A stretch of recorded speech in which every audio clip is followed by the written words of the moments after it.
Hello বন্ধুরা, সবাই নিশ্চয়ই খুব ভালো আছো। আজকে আমি তোমাদের সঙ্গে একটা নতুন রেসিপি শেয়ার করব। অনেক দিন ধরে এটা আমার বাড়িতে সবাই ডিমান্ড করছে করার জন্য, বাট আমি আর করে উঠতে পারিনি। বাট আজকে একটু সময় পেয়েছি, তাই ভাবছি যে করেই ফেলি।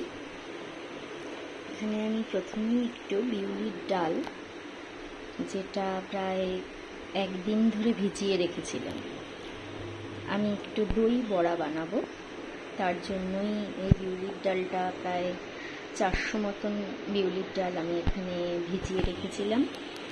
তবে তোমরা যদি সময় না থাকে সেটা 8 থেকে 10 ঘন্টাও ভেজাতে পারো। আসলে এটা আমার কালকেই রাতে করার কথা ছিল, কিন্তু আর হয়ে ওঠেনি, তাই আজকেই এটা করবো বলে ভেবেছি। তো যাই হোক, এই হচ্ছে আমার বিউলির ডাল। এবার এটাকে আমি এই মিক্সারে একটু পেস্ট করে নেব। তবে দেখতে হবে যেন পেস্টটা খুব পাতলা না হয়, মোটামুটি একটু অল্প জল দিয়ে। আর এর সঙ্গে আমি এই যে 1.5 ইঞ্চি একটা আদার টুকরোকে আমি একটু পিস করে কেটে নিয়েছি, এটাকে এর সাথে আমি মিশিয়ে দেবো, দিয়ে আমি পেস্ট করব। এই দেখো বন্ধুরা, মোটামুটি আমি পেস্ট করে নিয়েছি। পেস্টটাকে আমি কিন্তু খুব পাতলাও করিনি, মোটামুটি এইরকম একটা থিকনেস হয়েছে। এর মধ্যে আমি একটু সামান্য পরিমাণে একটু নুন দিয়ে নিয়েছিলাম, আর নুন আর আদার একটু টুকরো। এটাকে আমি অতটা বিউলির ডাল আমি দুবারেই পেস্ট করব, একবারে সবটা দিইনি। এটাকে আমি একটা আলাদা কন্টেনারে আগে সরিয়ে নিয়ে আবার আরেকবার পেস্ট করব। এই দেখো বন্ধুরা, আমি বিউলির ডাল যতটা ছিল সব পেস্ট করে মোটামুটি এতটা হয়েছে। এবার এইটাকে আমি একটা হ্যান্ড ব্লেন্ডার নিয়েছি, এটা দিয়ে খুব ভালো করে ফেটিয়ে নিতে হবে। এবং ফ্যাটানোটা ঠিকঠাক হলো কি না, না হলে কিন্তু দই বড়া ঠিকঠাকভাবে হবে না।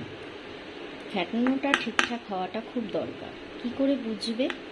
1 গ্লাস একটা জল নেবে, ফ্যাটানো হয়ে গেলে একটুখানি হাতে এই ব্যাটারটা নেবে, নিয়ে জলে ফেলে দেখবে ব্যাটারটা জলের নিচে ডুবে যাচ্ছে কিনা, নাকি ভেসে থাকছে। যদি ভেসে থাকে তাহলে তুমি বুঝবে যে তোমার ব্যাটার রেডি। এটাকে ফ্লপি হতে হবে এর মধ্যে, মানে যেন কোনোভাবেই ওটা জলের নিচে ডুবে না যায়। এটাকে মানে এমনভাবে তোমাকে ফেটাতে হবে যাতে ওই কন্ডিশনটায় সেটা আসে, তাহলে বুঝবে যে তোমার ব্যাটার ফুল রেডি দই বড়ার জন্য। এটা একটা ছোট্ট ট্রিক্স তোমাদেরকে বলে দিলাম। এটা একবার টেস্ট করে তারপরে তোমরা ব্যাটারটাকে নিয়ে ভাজবে, মানে কড়াইয়ে সাদা তেল দিয়ে, তেল গরম হলে একটু একটু করে নিয়ে দই বড়ার মতো ভাজতে হবে। আমি সবটাই দেখাবো কিছুক্ষণ পর। হ্যালো বন্ধুরা, এই দেখো আমি এর পরের স্টেপে যেটা করব, এদিকে তো আমার ব্যাটারটাকে আমি একদম হ্যান্ড ব্লেন্ডারের সাহায্যে ভালো করে ফেটিয়ে রেখেছি।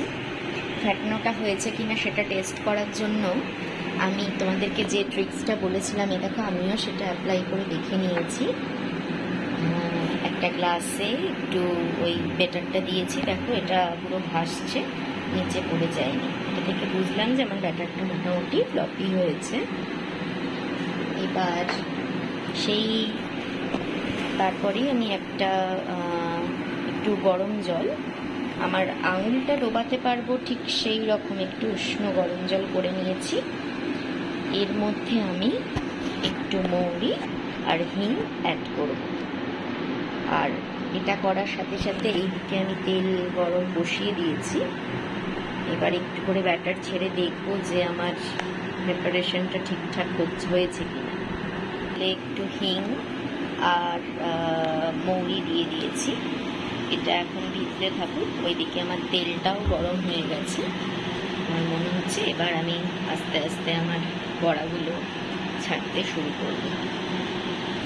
এই দেখো আমি এই চামচে করে এক স্পুন করে করে আমি তোমরা এটা চাইলে হাতেও করে দিতে পারো, তবে সেক্ষেত্রে হাতটা একটু জলে ভিজিয়ে নিও, কেন এই ব্যাটারটা প্রচণ্ড হাতে লেগে যায়।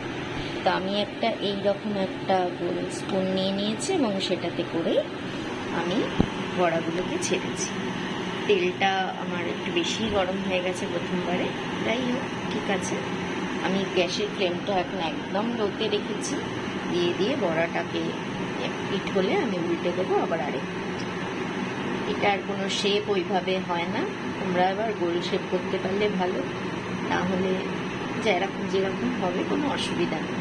শুধু দেখতে হবে বড়াগুলো যেন ভেতর থেকেও সমানভাবে ভাজাটা হয়, সেই জন্য ফ্লেমটাকে লোয়ে রেখে, মিডিয়াম টু লোয়ে রেখে এটাকে ভাজতে হবে। যাই হোক আমার মনে হচ্ছে বড়াগুলো আমার ঠিকঠাকই হয়েছে, কেন দেখো বড়াগুলো একদমই ছড়িয়ে পড়েনি, যেটা নিজের শেপ নিয়ে নিয়েছে। দেখো বড়াগুলো আমি এক পিঠ উল্টে দিয়েছি, বড়াগুলো কিন্তু খুব সুন্দর দেখতে লাগছে।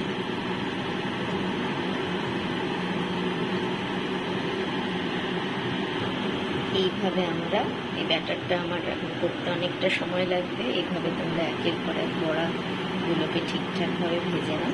বড়াগুলো ভাজার পরে আমি একটা কন্টেনারে এমনি তুলে রাখবো, তারপরে একটু ঠান্ডা হলেই আমি সেটাকে কিন্তু এই মৌরির জলে এটাকে ভিজতে দেবো।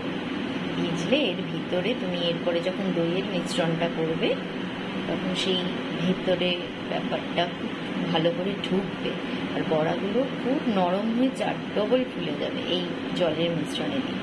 আর তার এই হিং মৌরির জন্য এত সুন্দর একটা গন্ধ বেরোয় না, যে খুব ভালো লাগে খেতে। মোটামুটি আমার বড়াগুলো এইরকম ভাজা হয়েছে।